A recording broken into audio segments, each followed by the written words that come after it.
And we are recording. So hi again, everyone. My name is Avi Gutman. I'm a Manhattan Prep instructor in Toronto, Canada. I know my background looks a little bit orange right now, but that will probably fix itself in a few minutes. Thank you all for joining me here tonight. I'll show you the slide there for a few seconds, and then I'll talk about what we're going to talk about today.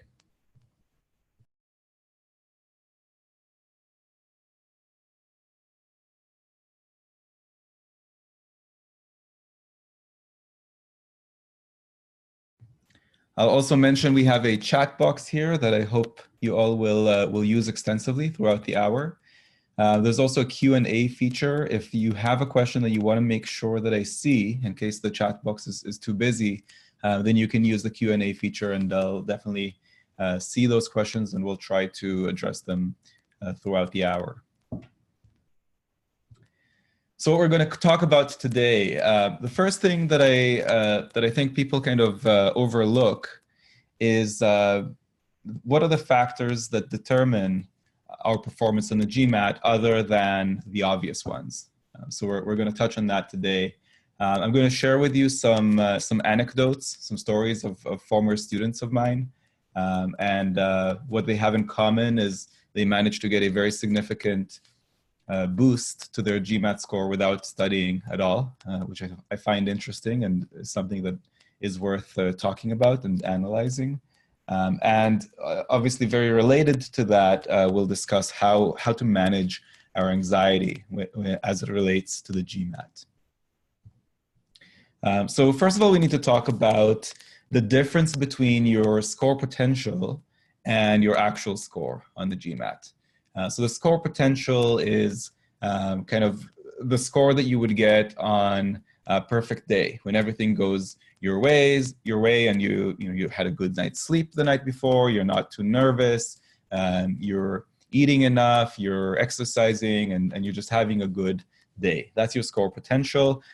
We can move our score potential up by studying, by practicing. Our score potential can increase, and that's why we have GMAT prep courses and people take practice tests and so on. The idea is to push your score potential up. Separate from that, there's the actual score at the test center when you actually walk in there. And there's almost always going to be a gap between your score potential and your actual score. In other words, it's very hard to get an actual score that matches your score potential. And that gap between them is really the focus of today's session. So I want to show you three things that kind of feed into our score potential and our actual score. And I want to see if you can help me place them in the right categories. So we'll start with content knowledge, and I'll ask you to type in the chat box. Would you say that content knowledge is something that goes into score potential, or is it something that's more about the actual score? Where would you say content knowledge goes?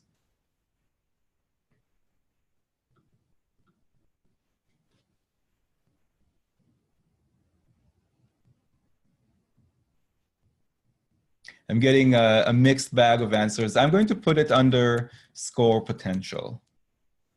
And the reason that I'm putting it there and not in actual score is because content knowledge is something that either you have or you don't. It's not going to be affected by the specific conditions on test day. You're very unlikely to forget stuff that you know just because you didn't have the best night's sleep. So hopefully that makes sense to you. Let's talk about focus now. So where does focus go into? Is that score potential, or is that the actual score? What does the focus determine? All right, so a lot more agreement on that one. So we're going to put focus under the actual score category. What about reasoning? So reasoning is supposedly the thing that the GMAT sets out to test. You've got quantitative reasoning, you've got verbal reasoning, you've got integrated reasoning. What affects, or where does the reasoning go? What does it affect?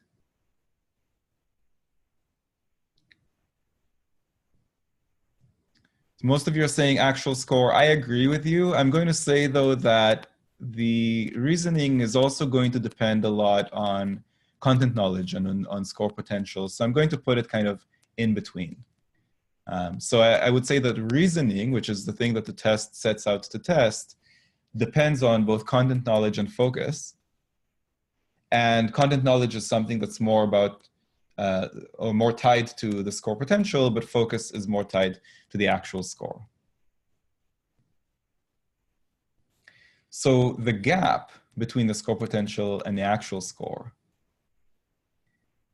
is hopefully going to be very small. So in this graph, I'm showing someone whose score potential is 660 and is actually scoring 640.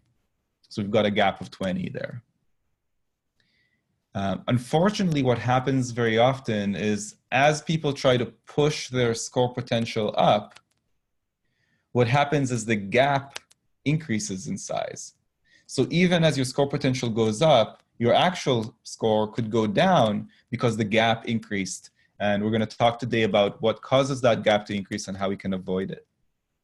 So this is what we don't want to happen. So I have your test one is the one that we saw with a 660 potential and 640 actual. Then you're trying really hard to push that score potential up and you get to 680, for example. But then your actual score goes down to 600 because what happened is that gap was only 20 points. Now it's 80 points. Why did the gap increase? I wonder if we can get any ideas going in the chat box. What do you think could have caused this gap to grow as the student was trying to improve the score potential? Any ideas on that?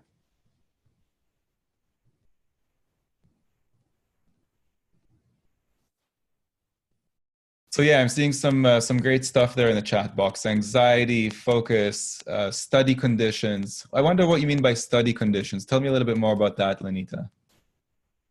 And Daniela, yeah, focus was decreased, but why? Why would trying to push the potential up cause the focus to go down? Stress, very good, Shahad. What does study conditions mean? I mean, I can share just from experience with students over the years. You know, you have a student who says, oh, I really want to improve my score potential, so I'm going to study 10 hours a day, 7 days a week. What would that lead to? What do you think would happen to a person who does that? 10 hours a day, 7 days a week, what's that going to cause? Depression. Love it, Shahad. Oh, yeah, it's overstudying. So you're going to start dreaming about the GMAT. Anyone here dreaming about the GMAT, by the way?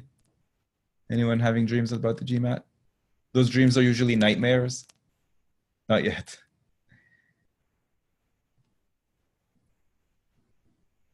Okay, so no one is having those yet. If they start happening, that means you're overstudying. And when your sleep is disrupted because of nightmares about the GMAT, what do you think that's going to cause your focus?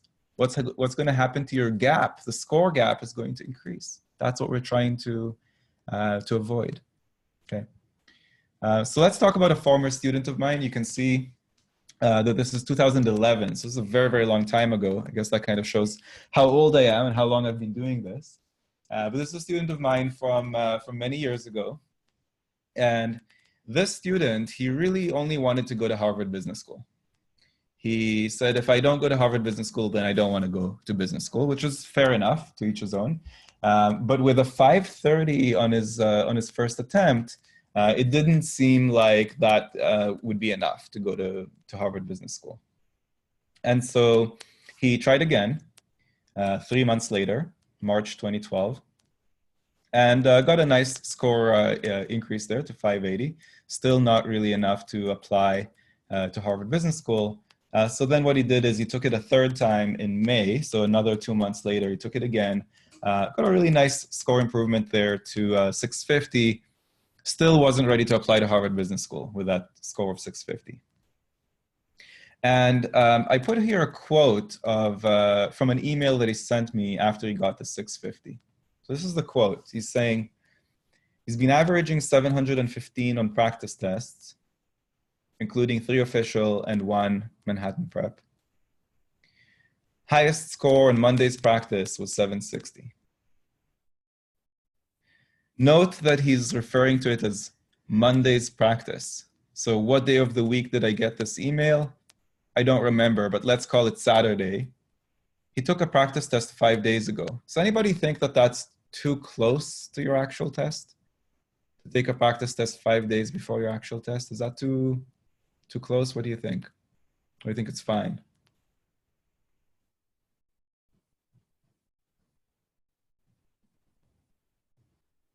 Some of you are saying it's fine, some are saying it's close. I think that you want to have a minimum of a week, at the very minimum, a week of just stepping away from the GMAT, not touching anything GMAT related. And we're going to see, as I progress through these slides, why that's a good idea. I think 5 days is not terrible. I've had students who, well, the worst one I've had was a student who took practice tests on Monday, Tuesday, Wednesday, Thursday, Friday, and Saturday morning. So that's 6 practice tests in a row. And then her actual test was Saturday afternoon. So she even took a full practice test in the morning of her test. And her test was in the afternoon. So that's bad. That's the worst I've seen. In this case, it's not terrible. So highest score was 760 on Monday's practice. I know I can do better. I'm also quite certain it's my nerves that caused the lower score. It is a much lower score. Look at that, a 650 compared to his last practice test, which was a 760. That's a huge difference. And so I called him. I called him on the phone and I said to him, why do you think that it was nerves? Was there anything that indicated that maybe you're just nervous? And here's the story that he tells me. He says, Avi, I got on the subway in the morning to go to the test center, and I turned off my iPhone because I was going to the test center. And right after I turned it off, I realized, oh, I was planning to listen to my playlist on the way to the test center. So that's dumb. So I turned my iPhone back on and listened to my playlist on the way to the test center, and everything's going great. I walk into the test center, and the lady who works there reminds me that I need to turn off my iPhone. And so I take out my iPhone and I look at it, and I can't remember how to turn it off. And so I stop him and I say, but didn't you just turn it off like 20 minutes before that in the subway? And he says, yes, I did. And now I couldn't remember how to turn it off. He says, I stared at the thing for 2 minutes trying to figure out how to turn it off. And in the end, the lady who works there helped me and turned it off for me. And I'm listening to the story and I'm thinking, well, if you can't remember how to turn off your iPhone, how are you going to remember that the circumference of a circle is 2 pi r, for example, or any of the other things that we have to remember for the GMAT? And you know, even worse than that, if you can't remember simple things like turning off your iPhone, how to turn off your iPhone, how are you going to do the kind of deep reasoning that this test is designed to test? So that's how I knew that it really was nerves that was causing this gap. And I gave him the following advice. I said, schedule another attempt for 8 weeks from now on a Saturday. And what I want you to do is go to the test center every Saturday for those 8 weeks. Pretend that that Saturday is your test day for 8 Saturdays in a row. Do that every Saturday. Wear the same clothes that you're going to wear on test day. Pack your snacks and drinks that you're going to be taking with you on test day. Listen to the same playlist on the way to the test center. Try to make everything exactly the same. Go to bed at the same time the night before. Wake up at the same time on the day. Have the same breakfast. Drink the same coffee. Do everything the same. And he followed my advice. He did this for 8 Saturdays in a row. And the other piece of advice I told him was to not study for the GMAT at all anymore. I said to him, you're done studying. You're not allowed to look at a single GMAT question from now on. And he followed that piece of advice as well. So for 8 weeks, he did not touch anything GMAT related, but every Saturday, he had the same routine. Every Saturday morning, he went to the test center, said hi to the lady who works there and said, no, I'm not taking the test today. I'm just visiting. And then he went home. And what happened on test day was that it felt like just any other Saturday. This is just what he does on Saturdays. And this is what happened. He still didn't get a 760, but he got a 710. And with that 710, he applied to Harvard Business School and got in. And this was he started in 2013, so he graduated already 3 years ago. He's now a CEO, co-founder and CEO of a company in New York, some startup. I won't say the name of the company to protect his privacy, but that's a very happy ending. And I'm sure that there was still a gap there with a 710, but the 710 was good enough for him to get into Harvard, so he never took it again. I wonder what would have happened if he had taken it again after getting into Harvard. It'd be interesting to see. Any reactions to this story? Any questions for me at this point before I share another story of another former student? I'll just pause for a few seconds to see if there are any questions in the chat box.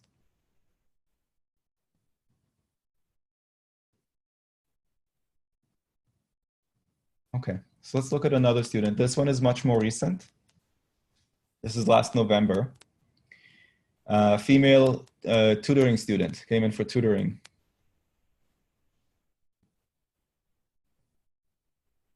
Okay, so I'll go back because I got a couple of good questions in the chat box. How do I know when I'm done studying? When I get a 760? The answer is no, not necessarily. And you know, the funny thing with the GMAT, because it's a computer adaptive test, is that you're never really done studying. I've been teaching the GMAT as my full-time job for almost 8 years now, and I still haven't scored 800, which means I'm still studying. The highest score I've managed to get so far is 780. And that's what happens on computer adaptive tests. As you do better and better, the questions get harder and harder. And the only way to get an 800 is to have 0 mistakes, even though all the questions are at the toughest difficulty level. So how do you know when you're done studying? When you're getting scores on practice tests that are enough, that are good enough for you to apply to the schools that you want to go to. So 760 is really overkill. There's no business school that requires a 760. And 760 is not even really advantageous compared to a 740. It's more or less the same. You know, it depends on which schools you're applying to. It depends on how long you've been studying. Depends on all of those things. The other question there is, isn't a gap of 8 weeks too long before test day? My answer is, well, I'll ask you a question in return. Why do you think that it's too long? What are you worried about? What are you worried will happen in those 8 weeks? That's a question to everybody, so please go ahead and type your answers to my question. Why might 8 weeks be too long? What are you worried will happen?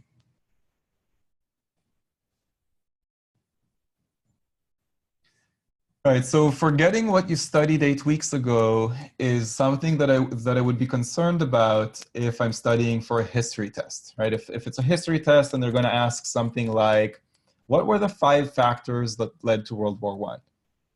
Well, if I studied that 8 weeks ago, I'm probably not going to remember that now. But the GMAT is not that kind of test. It's a test of reasoning. And when you really think about it, there's not that much that you need to memorize. And the stuff that you do need to memorize, you need to understand it on kind of a deeper level. So if you memorized it such that 8 weeks later you'll forget it, then you never really knew it in the first place. I'm not sure if you understand what I mean by that, but so for example, I know that this is my right hand and this is my left hand. And I could go 8 weeks without thinking about that and without anybody asking me which hand is my right hand and which hand is my left hand. And then I'll still know 8 weeks later. It's not something that you forget. That's kind of the level at which you want to know the things that you need to know in the GMAT. So 2 pi r is the circumference of a circle, and the square root of 2 is approximately 1.4, and so on and so on. So you really need to kind of really know those things. If you're going to forget them in 8 weeks, you never really knew them in the first place.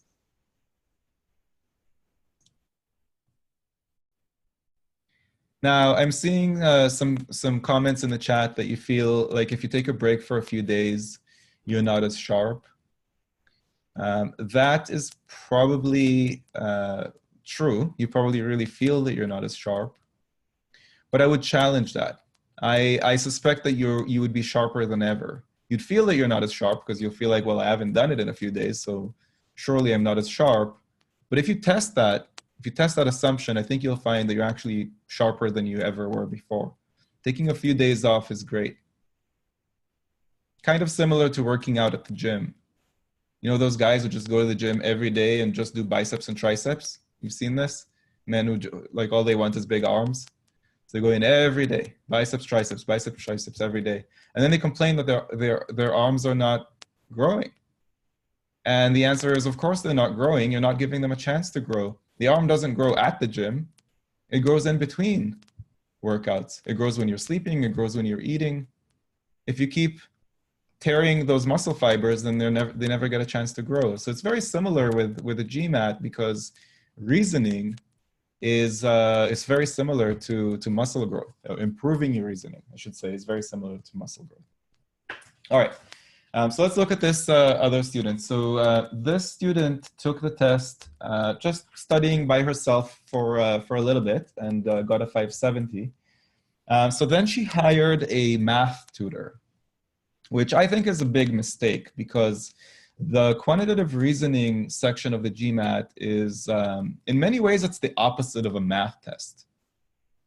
And you know, when you look at the solutions in the official guide to the quantitative reasoning questions, the solutions make it look like it's a math test, but those are terrible solutions. People who are doing well in this test are not ever doing stuff like you see in the solutions in the book.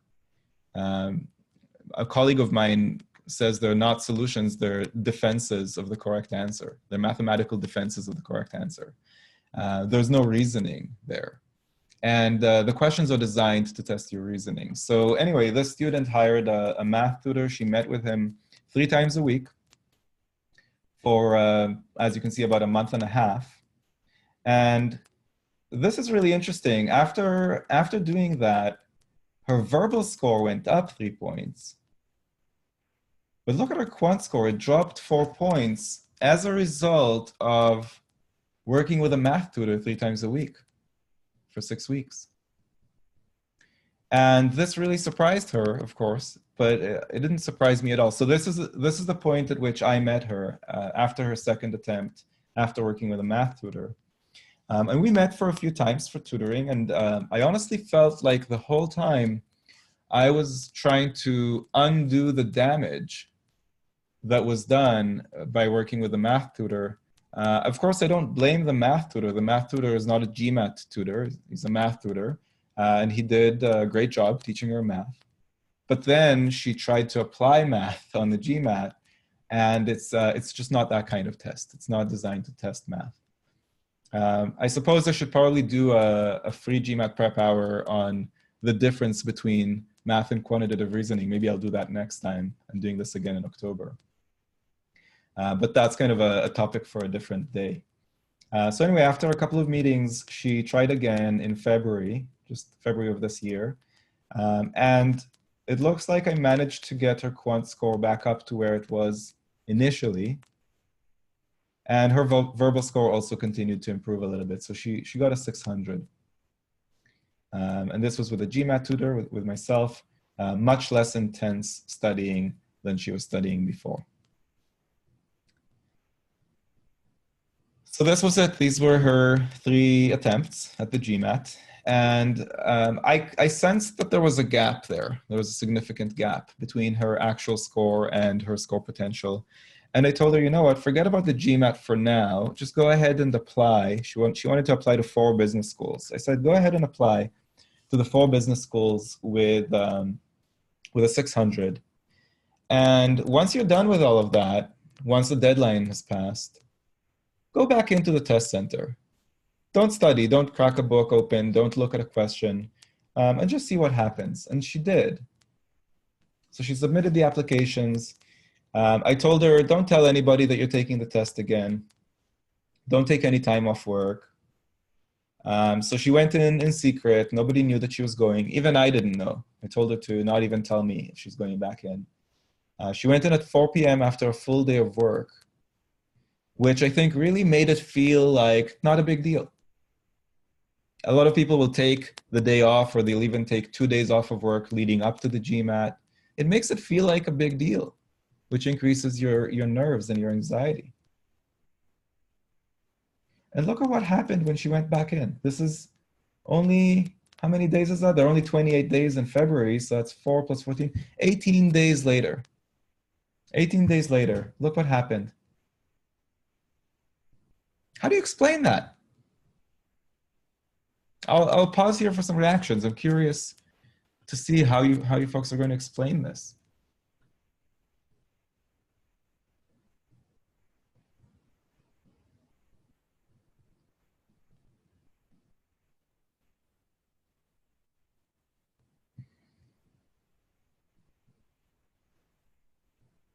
Yeah, so for the benefit of people watching the recording on YouTube, I'll read out the comments in the chat box. I'm seeing wow, no pressure, stress management. Stress does make us get bad grades. That's all right. That's all right. I want to read to you the email that I got from her that day and the next day. I have it here. After our last session, a few weeks ago, I went to the testing center, wrote the exam, and got a score of 600.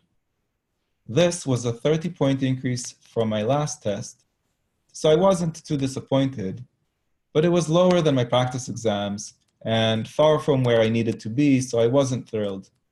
I submitted my applications anyway, but also did what you suggested and booked another exam for a few weeks later. It was 18 days later, I'll remind you. Back to the email she sent me. I just wrote it today and got a 670.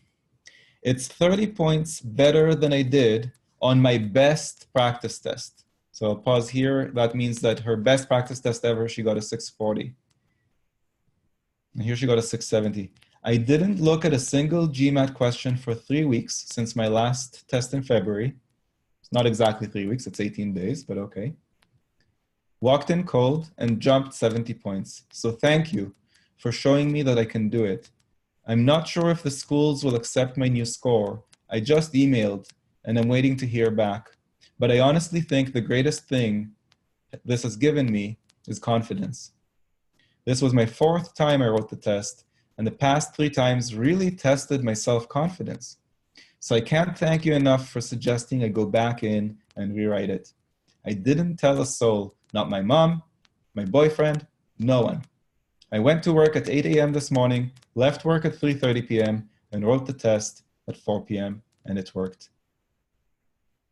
That's the email that I got. And then the next day, I got another email from her, letting me know that all 4 schools already got back to her, letting her know that they accept her new score, and 2 of them already are inviting her in for an interview.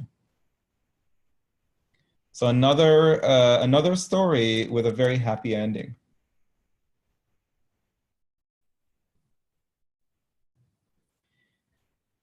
So a question just popped up in the chat asking, how can we improve our reasoning? Like, how can we know if we learn for real the reasoning? That is, I think, the toughest thing to do on your own. It's going to sound like I'm trying to sell you something, but I'm just giving you my most honest answer. I mean, I think this is why test prep companies exist.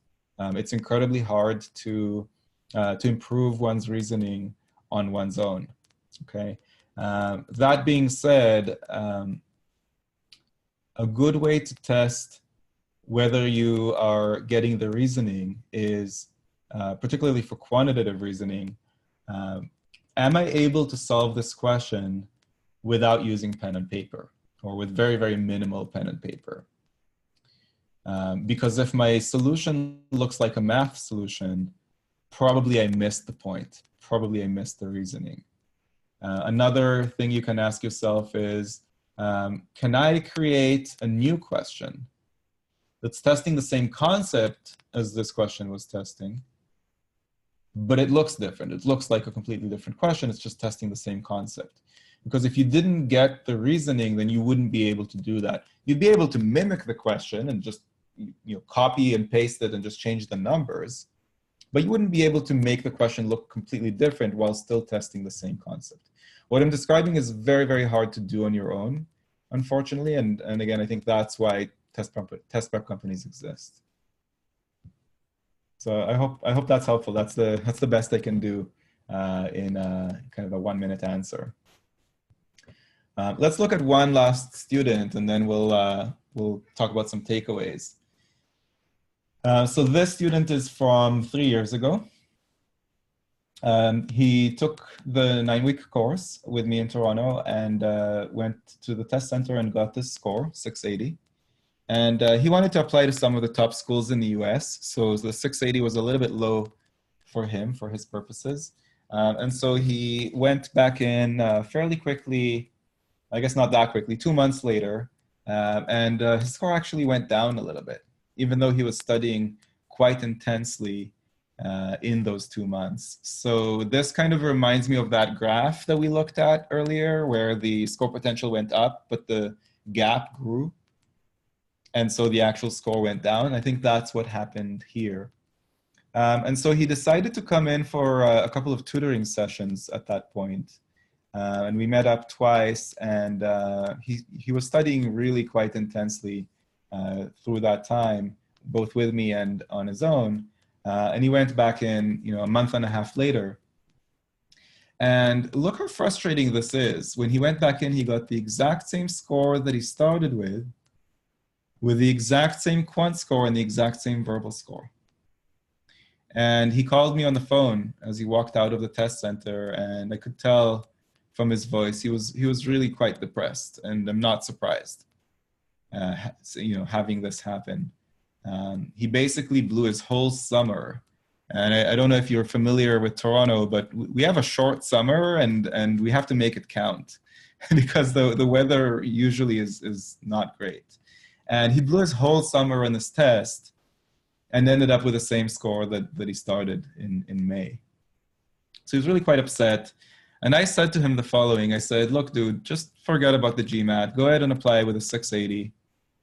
And after you've applied and after the deadline has passed, just go in again in secret. You notice a pattern here? This is the advice that I give students when they're disappointed with their score. Go ahead and apply, forget about the GMAT, don't study anymore.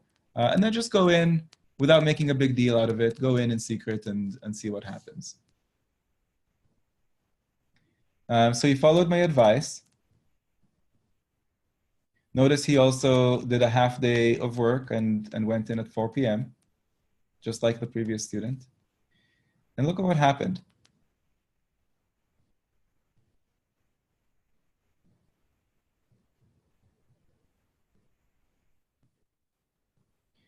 This is why I believe in the gap. There's a real gap for people, and the more intensely you study, and the more you make a big deal out of it, and the more you take days off work, and you tell your friends that you're going to be taking the test, the bigger the gap will be.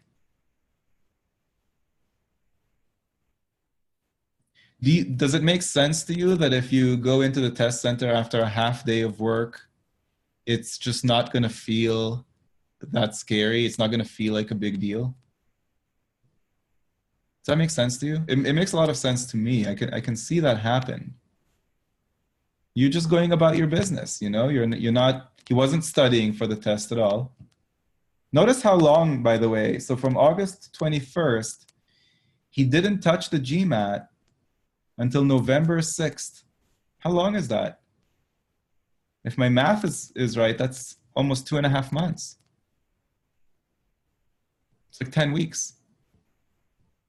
And Sana, exactly, it builds up in your head otherwise.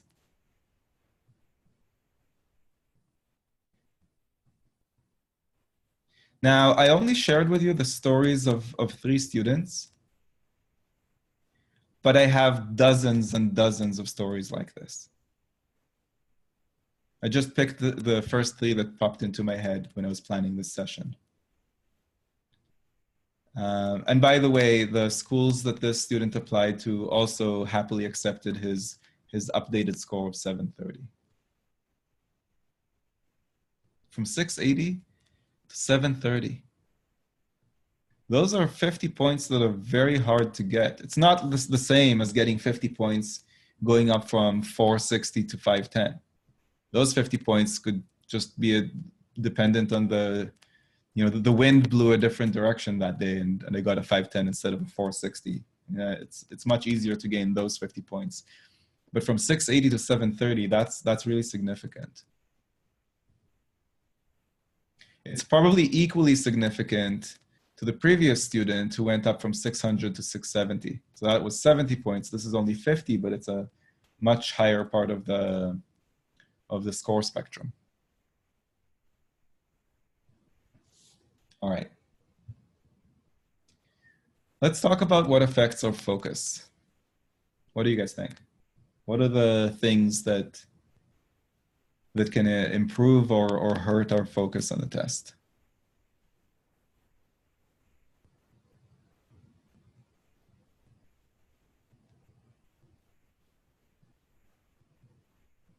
So a lot of people are saying sleep, good. Lenita, you're right about nutrition. Can you be a bit more specific?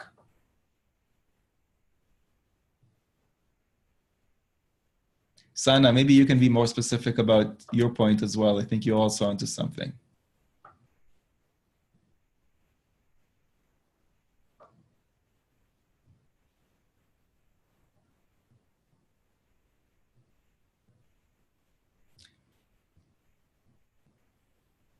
Yeah, so it turns out that when our brain is operating at a high intensity level, it's using up sugar.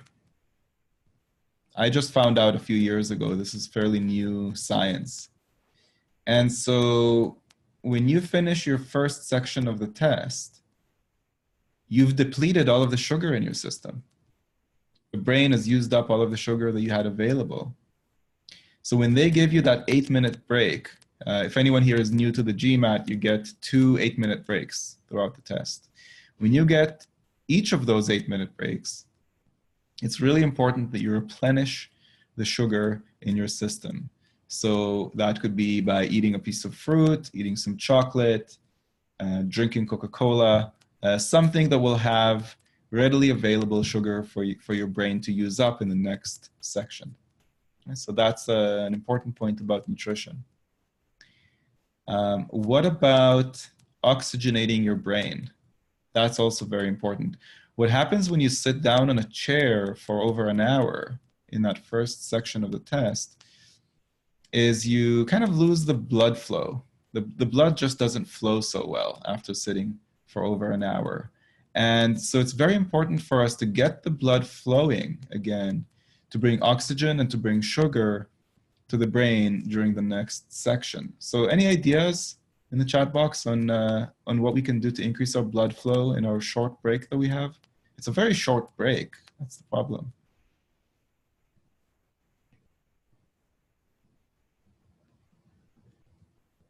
Stand up, walk around. Is there something we can do that's even better than that? Stretch. Yeah, Pamela said jump, and then she typed haha. I don't think it's haha at all. I tell all my students to do jumping jacks during the break. High knees, exactly, Lenita. High knees, jumping jacks, push-ups, something that's really going to get the blood flowing in your whole body. Squats, lunges, whatever works for you. And not a lot of it. You can't do a lot of it because it's a very, very short break. It's also very stressful because I don't know if any of you has already taken the GMAT, but the way it works is you finish a section and then you raise your hand, and so the administrator comes in and kind of walks you out of the computer room, and then they have you put your palm on a kind of a palm reader to ensure that you are who you say you are, so they know who you are. And so all of that takes some time. And then you leave that area and you get to the room with all of the lockers. So your snack and your drink, everything is locked in a locker. So you take the key and you unlock the locker and you take out what you need. By the way, if they see you touching your phone in that locker during the break, they will cancel your test and send you home. You're not allowed to touch your phone until the test is done. Just FYI. So all of this takes time, right? And so instead of 8 minutes, now you only have, let's say, 7 minutes left. In those 7 minutes, you have to go to the restroom, which could be a minute or a minute and a half walk each way just to get to the restroom. And you also have to eat a snack, and you have to do jumping jacks. That's a lot to do in a very short time. And then when you're ready to go back into the computer room, you have to go through that procedure again with a palm reader. So it's a pretty stressful thing, and it's the break goes by very quickly. So you kind of have to have a plan for what exactly you're going to do during that break. You cannot have a water bottle inside the computer room. No. You can't have really anything other than the clothes that you're wearing. Like you can't wear a watch. Even if you have glasses, they'll ask you to take off your glasses and show them. You have to like do a 360 with your glasses because they need to inspect your glasses and make sure you don't have two-way communication device or camera in the glasses or something like that. Yeah, so it's a pretty stressful. They also have you pull your pockets inside out of your pants to show that there's nothing in your pockets. This is when you're going into the computer room for the first time. So yeah, so you can't really have anything at all inside the computer room. Okay, so we talked about sugar, we talked about blood flow, we talked about sleep. What else can affect your focus?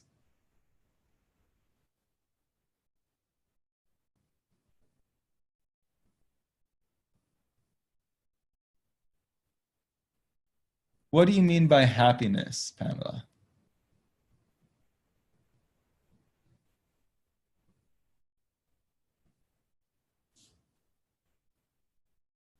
I think there was something else I saw earlier. It was Sana. Sana said earlier, getting a few wrong consecutively. Sana, can you elaborate on that in the chat box? How do you know that you got a few wrong consecutively? How does that affect your focus? Just tell us a little bit more about that. Same for you, Ravi. So Ravi is saying, trying to overachieve. What does that mean? How does that affect your focus? Try to be a little bit more specific.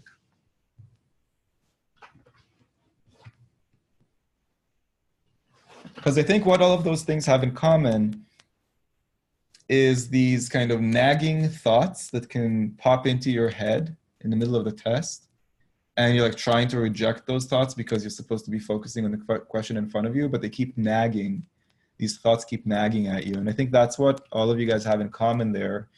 So what are these thoughts? What are the thoughts that go into your head that you have a hard time getting rid of?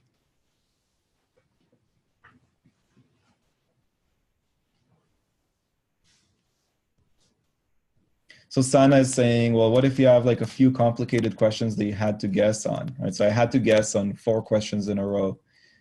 So what does that mean, Sana? What would be then the thought that is nagging in your head?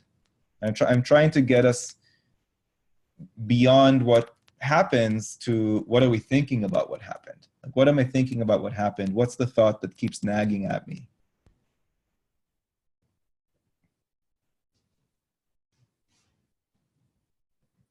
Yeah, so Ravi is saying maybe in the middle of the test, I'm starting to think too far ahead.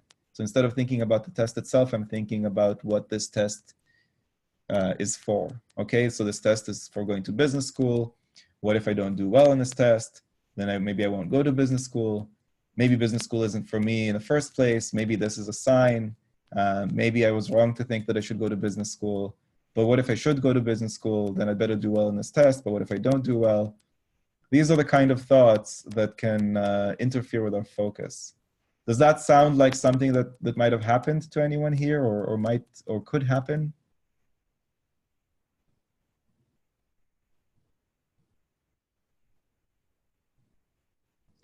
Yeah, so you have some experience with that. Sana has another good one. You're looking at a question and you're thinking, oh, why don't I know this? I practiced everything. The course I took was no good. My tutor was no good. I'm no good. I didn't study hard enough. How did I miss this? Are you for sure going to have questions like that? Are you for sure going to have some questions where you're like, hey, how come I don't know this? Is that a certainty that that would happen? Shahad typed in all caps, yes, you're correct, Shahad. It's a certainty, it definitely will happen. And so my hypothesis is that if we already know in advance that it's going to happen, then maybe we should plan for it. And what could that plan be? The plan could be when I get a question that is over my head that I don't know how to solve, even though I feel like I should know how to solve it, but I don't know how to solve it. When that happens, I'll say, oh, there it is. I was waiting for that. Because I know it's going to happen.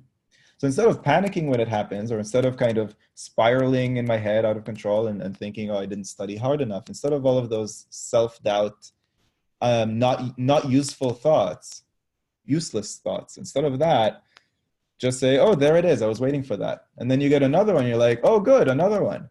I'm expecting to see a bunch of these questions. Should I count them as I get them? What do you guys think? Is it a good idea to count them as you get them so you know how many there were?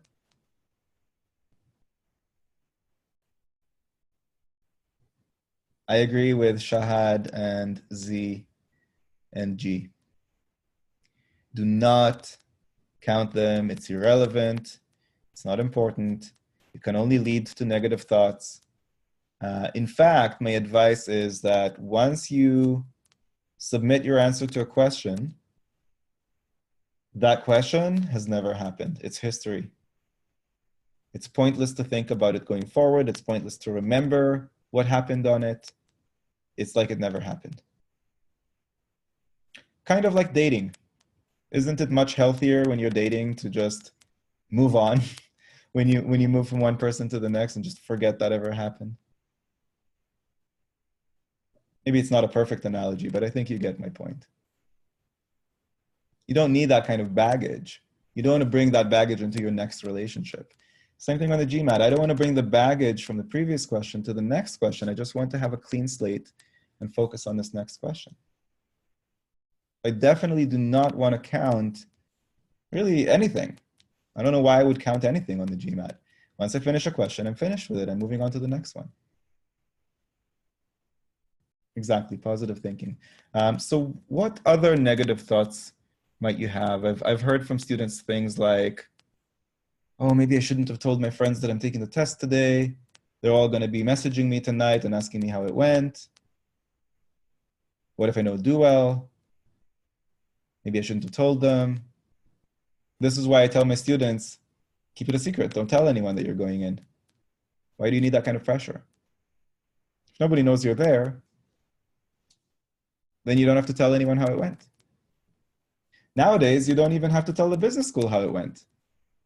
This is fairly new. It used to be the case on the GMAT that when you take a test, even if you cancel the score, the business schools will know that you took it and canceled your score. That's no longer the case. Now you can take a test and cancel a score and no one will ever know that you tried the test that day, not even the business schools. So I think that takes a lot of the pressure off. If I don't do well, then I don't do well. I'll just cancel the score, no big deal. What else? What other negative thoughts can pop into our head?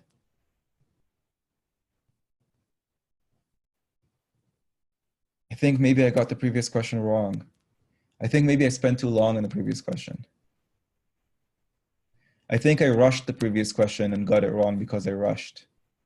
What an idiot. Why did I rush? Why didn't I check my work? The previous question is history. Do not think about the previous question anymore. Oh, another great one in the chat box. This question is too easy. What does that mean? Am I not doing well? Why am I getting such an easy question? This is a computer adaptive test. If I'm doing well, the questions should get harder. Why did I get such an easy question? It's very hard to disconnect from that kind of thinking.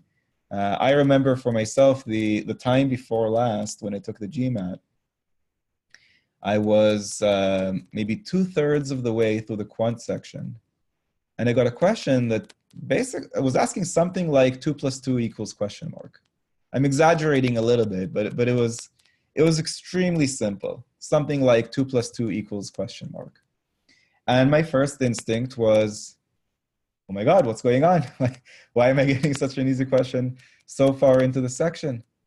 Am I messing this up? Am I getting all of those other questions wrong? But then I reminded myself two things. One, there are experimental questions that don't yet have a difficulty level assigned to them, so they're completely random. And two, the algorithm that the GMAT uses is a probabilistic algorithm, which basically, to simplify that, it means that if I get the questions right, the difficulty level should go up, statistically speaking, but there's a small probability that it won't go up, that it'll go down. I mean, anything can happen. It's all a matter of probabilities. So it should go up statistically, but not necessarily. So those are the two things that I reminded myself. And then I kind of calmed down and proceeded.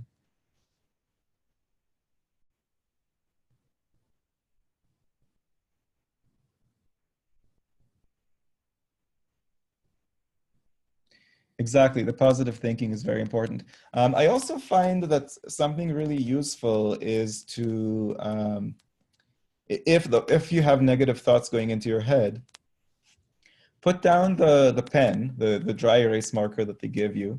If you're wearing glasses, take off your glasses and put them on the desk.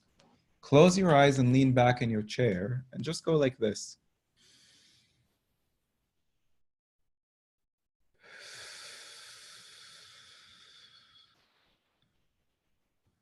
That takes about 10 seconds, and it's always worth it.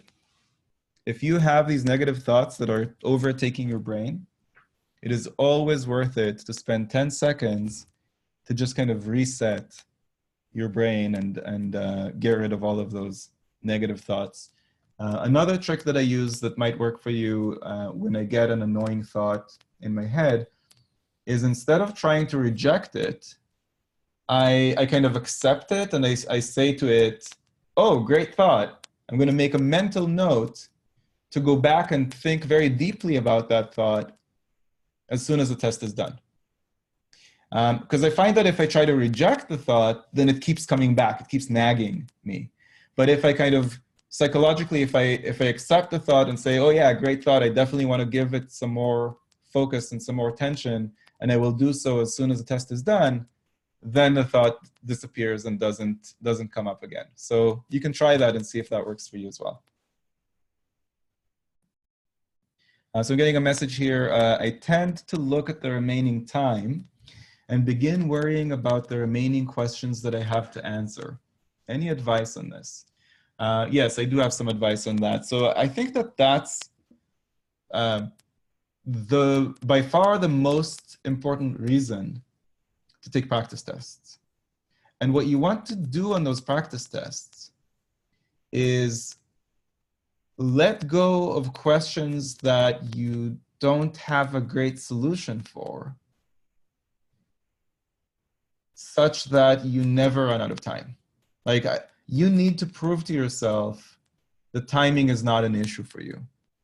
Because if you go into a test of reasoning thinking that timing is an issue, that's really going to cripple your reasoning.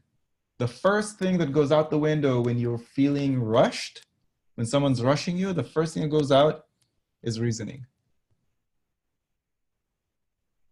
We have an evolutionary response to feeling rushed.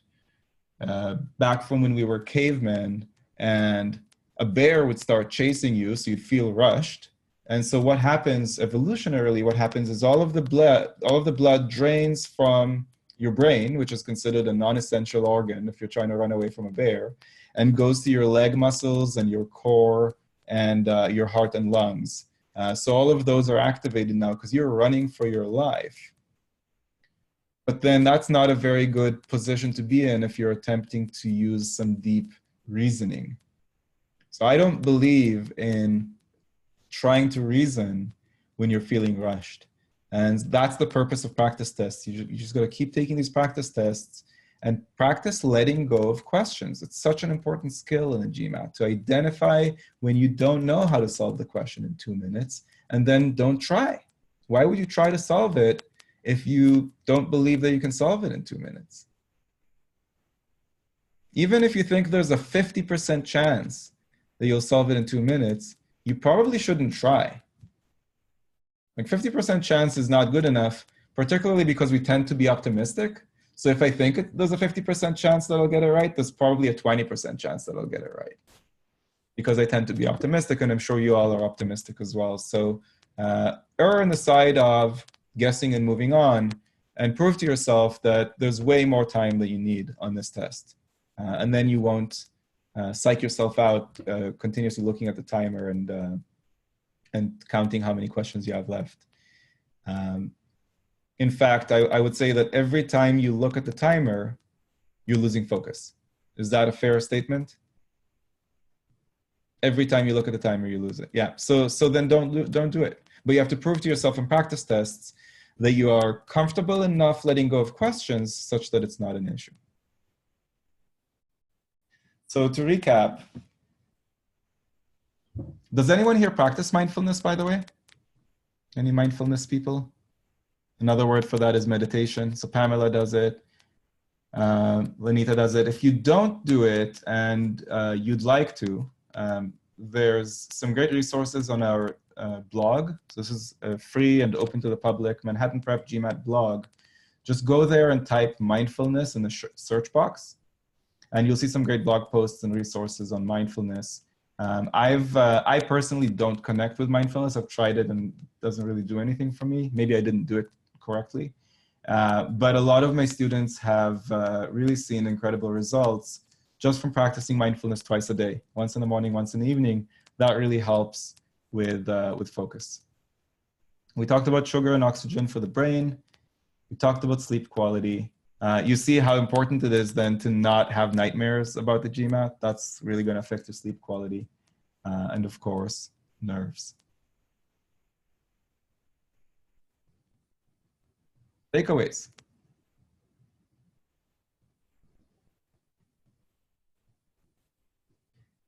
It's really unfortunate that when we overstudy because we're trying to really push our score potential up, often that results in an increasing gap.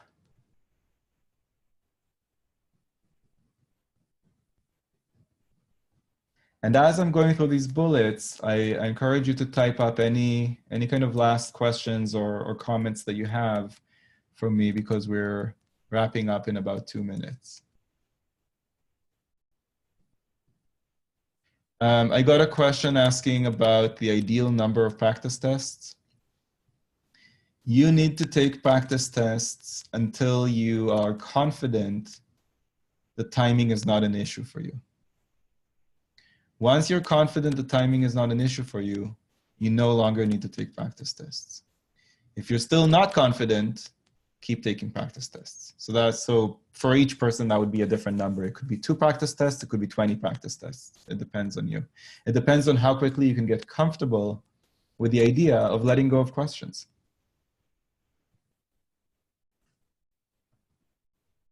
So I'll remind you of this tip that I only ever gave that one student, the one who went to Harvard Business School, but I really think that it helped him. I would say for sure, go to the test center at least once before the test. At least once. And consider not telling anyone about it. Curious, is anyone here, let me know in the chat box, has anyone decided that you're going to keep it a secret as a result of this, this session? Cool. This is one I haven't mentioned today.